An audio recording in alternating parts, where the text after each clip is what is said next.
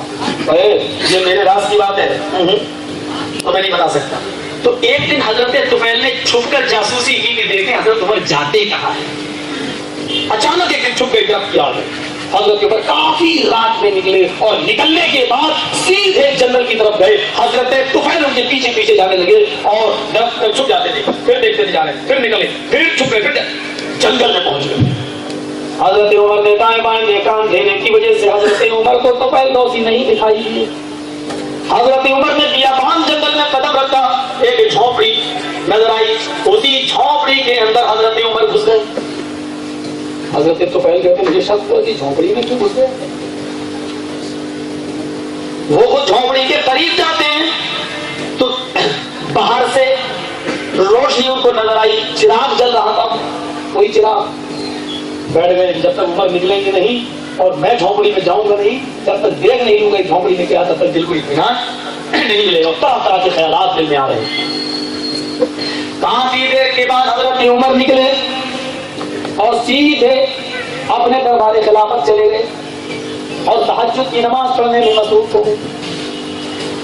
جیسے ہی نکل کے غائب ہوئے ویسے حضرت طفیل جھونپڑی کے اندر گھس کے کیا دیکھتے ہیں کہ اس جھونپڑی میں ایک چٹائی کے اوپر ایک بوڑھی نابینا اندھی ہاتھوں اور پیروں سے کوڑھی عورت بیٹھی ہوئی ہے.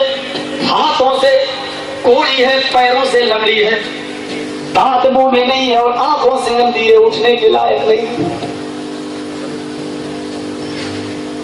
ہکلاتے ہوئے بولتی ہے. حضرت طفیل نے کہا ماں یہ شخص تمہارے پاس آیا تھا یہ کون تھا؟ کہا کون ہے جو تم ماں کہہ رہے ہو؟ ابھی جو آیا تھا وہ بھی مجھ سے ماں ہی کہتا ہے, آواز بدلی ہوئی لگ رہی ہے. تم وہ تو نہیں ہو جو ابھی آئے تھے. کہا میں وہ نہیں ہوں, میں ایک تاجر آدمی ہوں. میں یہاں سے گزر رہا تھا, میں نے ایک آدمی کو نکلتے ہوئے دیکھا ہے. میں جاننا چاہتا ہوں کہ یہ آدمی کون ہے, یہاں کیوں آتا ہے اور تم سے اس کا کیا رشتہ ہے. کہا تم نے مجھے ماں کہا ہے تو تم بھی میرے بیٹے ہو. وہ آدمی یہاں میرے پاس 4 سال سے کنٹینیو آ رہا ہے, 4 سال سے برابر آ رہا ہے اور اسی وقت آ رہا ہے. میں نے اس سے بہت نام پوچھا لیکن اس نے مجھے آج تک اپنا نام نہیں بتایا. اور یہ کہتا ہے کہ میں تیرا بیٹا ہوں. کیا کرتا ہے؟ ہاں وہ یہاں کیا کرتا ہے بیٹے؟ میں اسی چٹائی کے اوپر لیٹرین کر لیتی ہوں, گندگی کر لیتی ہوں کیونکہ میرے پیروں میں طاقت نہیں ہے, میں چلنے کی طاقت نہیں رکھتی. میں ہاتھوں سے کوڑی ہوں, میں اپنی گندگی صاف بھی نہیں کر پاتی ہوں. یہ شخص میرے پاس آتا ہے, سب سے پہلے میری بلاغت اور میری گندگی کو اپنے ہاتھوں سے صاف کرتا ہے, پھر مجھے بھی طہارت دیتا ہے, پھر میرے پاس یہی بیٹھ کر وہ چولہا جلاتا ہے, کھانا بناتا ہے.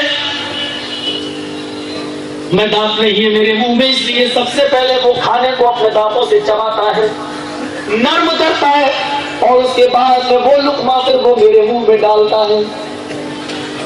جب تک میرا پیٹ نہیں بھر جاتا ہے اور میں خوش نہیں ہو جاتی ہوں اور میری زبان سے اس کے لیے تو آیا جملے نہیں نکل جاتے ہیں, تب تک وہ یہاں سے جانے کا نام نہیں لیتا ہے. یہ کام وہ 4 سال سے میرے لیے کر رہا ہے. حضرت طفیل یہ سنتے ہیں, آنکھوں میں آنسو نکل آتے ہیں, آسمان پہ نظریں ڈال کر یہ جملے ان کی زبان سے نکلتے ہیں. آئے عمر, آئے امیر المومنین, واقعی تم نیکیوں میں بہت آگے نکل گئے, تم اجر و ثواب میں بہت آگے بڑھ گئے, تم نیکیوں میں بہت آگے نکل گئے. اس بڑھیا نے سنا, کیا کہہ رہے ہو امیر المومنین, کہا ماں جو تمہاری 4 سال سے خدمت کر رہا ہے وہ کوئی معمولی آدمی نہیں ہے، وہ امیر المومنین ہے، وہ حضرت عمر ہے، 22 لاکھ مربع میل پر حکومت چلانے والی شخصیت ذات ہے، وہ امیر المومنین ہے۔ وہ کلیجہ پکڑ کے بیٹھ گئی، امیر المومنین اور میری غلاظت کو صاف کرنا، امیر المومنین اور مجھے کھانا پکا کر کھلانا، امیر المومنین اور میرے منہ میں اپنا لقمہ ڈالنا۔ حضرت طفیل نکلے، بھاگتے ہوئے دوڑتے ہوئے دربار خلافت کی طرف جا رہے ہیں، حضرت عمر فاروق کے گھر کی طرف جا رہے ہیں۔ کیا دیکھتے ہیں حضرت عمر فاروق تہجد کی نماز پڑھ کے فارغ ہو چکے ہیں، اپنے دونوں ہاتھوں کو اپنے رب کی طرف بلند کیے ہوئے یہ دعا زور زور سے مانگ رہے ہیں، ربنا اصرف عنا عذاب جہنم ان عذابها کان غراما۔ اے اللہ جہنم کا عذاب تو ہم سے ہٹا لے، جہنم کا عذاب برداشت کرنے کی طاقت ہم میں نہیں ہے، جہنم کا عذاب ہم سے پھیر دے، ہم جہنم کا عذاب برداشت نہیں کر سکتے۔ پیچھے سے حضرت طفیل نے کہا رات میں اندھی عورتوں کی غلاظت صاف کرنے والا، کوڑی اور لنگڑی عورت کو کھانا پکا کے کھلانے والا، اے امیر المومنین اگر ایسا آدمی جہنم میں چلا گیا تو مجھے نہیں معلوم کہ پھر جنت میں کون جائے گا، پھر مجھے نہیں معلوم کہ جنت میں کون داخل ہوگا۔ حضرت عمر نے پیچھے مڑ کے دیکھا، پھر آسمان پہ نظریں ڈالی اور کہا اللہ آج میرا راز فاش ہو گیا، آج میری نیکی فاش ہو گئی، آج میری نیکی ظاہر ہو گئی۔ اے اللہ یہ کام میں نے تجھے خوش کرنے کے لیے کیا، تیری رضامندی کے لیے کیا، اے اللہ اس کو ریاض نمود میں نہ لکھ دینا، اس کو دکھاوے میں نہ لکھ دینا۔ NMC کے لوگوں آپ سارے کام کر رہے ہو، پرچہ پڑھ کے سنایا جا رہا ہے NMC نے اتنی خدمات انجام دی، یہ کیا وہ کیا۔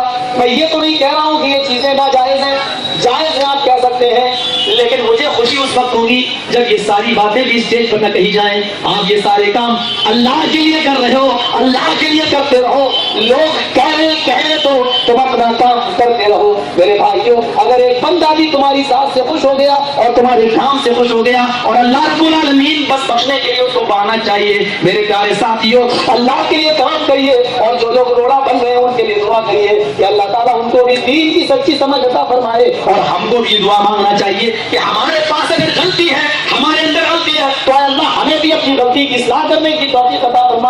اس دن ہم برباد ہو جائیں گے، اس دن ہم مٹ جائیں گے۔ لوگوں سن لو، جرجیس اپنے طرف سے یہ بات کہہ رہا ہے اس دن ہم مٹ جائیں گے، اس دن ہم تباہ ہو جائیں گے، جس دن ہم یہ کہیں گے کہ ہم یہ حق پر ہے اور ہم سے کوئی غلطی نہیں ہے، ہم جو بات کر رہے ہیں وہ بالکل صحیح ہے اور ہمیں کسی کے مشورے کی ضرورت نہیں ہے۔ یہ ہماری تباہی کے دن شروع ہو جائیں گے۔ ہمیں بھی اللہ سے دعا کرنا چاہیے کہ اللہ جو بھی آپ ہمیں مشورہ دے رہا ہے اگر وہ صحیح مشورہ ہے اور ہماری غلطی ہے تو ہمیں بھی اپنی غلطی پر نادم ہونے کی توفیق عطا فرما، اور اللہ ہمیں اپنی شرمندگی کا احساس کرنے کی توفیق عطا فرما، اور اللہ ہمیں بھی راہ راست پر چلا، ہمیں بھی بزرگوں کے صحیح مشورے ماننے کی توفیق عطا فرما۔ قرآن و سنت کی جو بھی بات ہو اللہ ہمیں اس پر عمل کرنے کی توفیق عطا فرما، اگر غلطی ہے تو ہمیں اپنی غلطی کی اصلاح کرنے کی توفیق عطا فرما۔ حضرت عمر جب رات تجسس کر رہے تھے تو ایک موقع پر انہوں نے رنگے ہاتھ پکڑا تھا، رنگے ہاتھ ایک دم اوپر گھس گئے اور دیکھا دروازے پہ چڑھ گئے، یہاں دیکھا کہ ایک آدمی بوڑھا آدمی شراب پیے ہوئے ہے اور اس کی گرد کچھ رقاصہ ہے، ناچ رہی ہے، ڈانس کر رہی ہے۔ حضرت عمر نے کہا اپنے غلام سے تم وہی رہو، اور دیکھا کہ گانا ہو رہا ہے، ناچ ہوا ہے۔ حضرت عمر نے کہا اگر میں دروازہ کھٹکھٹاؤں گا تو یہ کہہ دے گا نہیں یہ تمہارے رشتے دار ہیں یہ ہے، اور پھر بہانہ کر دے گا۔ دیوار پہ چڑھ گئے اور چھلانگ لگا کر اس کے گھر میں کود گئے اور کہا بوڑھ ہے آج میں نے تجھے رنگے ہاتھ شراب کے نشے میں پکڑا ہے اور ڈانس میں پکڑا، اب تو انکار نہیں کر سکتا۔ اس کو پکڑا اور کہا چل شراب پیا تم نے، کوڑے تجھے لگائے جائیں گے اور ان کو دکھا دو یہ ڈانس کر رہی ہے، ناچ رہی ہے، قابل سزا ہے نائب۔ اس بوڑھے نے کیا کہا ہم تو معمولی ملا مولوی ہیں اور ہماری عمارت ویسی عمارت تھوڑی ہے جو اسلامی عمارت ہوتی ہے، جو چور کے ہاتھ کاٹتی ہے اور زانی کو سنسار کرتی ہے، یہ تھوڑی ہے، یہ تو وہ عمارت ہے جو لڑے جا رہے ہیں اس کے لیے، ہمیں نہیں بناؤ، وہ کہتا ہمیں بناؤ، وہ کہتا ہمیں بناؤ، وہ کہتا ہمیں بناؤ، اور اللہ کے رسول فرماتے ہیں جو یہ کہے کہ ہمیں بناؤ اس کو سب سے پہلے نکالو۔ امیری کے لیے یہ تو کوئی امیری ہے، اور اس کے لیے وہ تعینیں کی جاتی ہیں کہ ویسی اتباع کرو جیسے صحابہ کرام امیر المومنین کی کرتے تھے۔ یہ وہی عمارت ہے، وہی عمارت ہے۔ آج کا امیر غصے میں آگے کہہ دے گا آپ نے کودو، ہم آگے کود جائیں،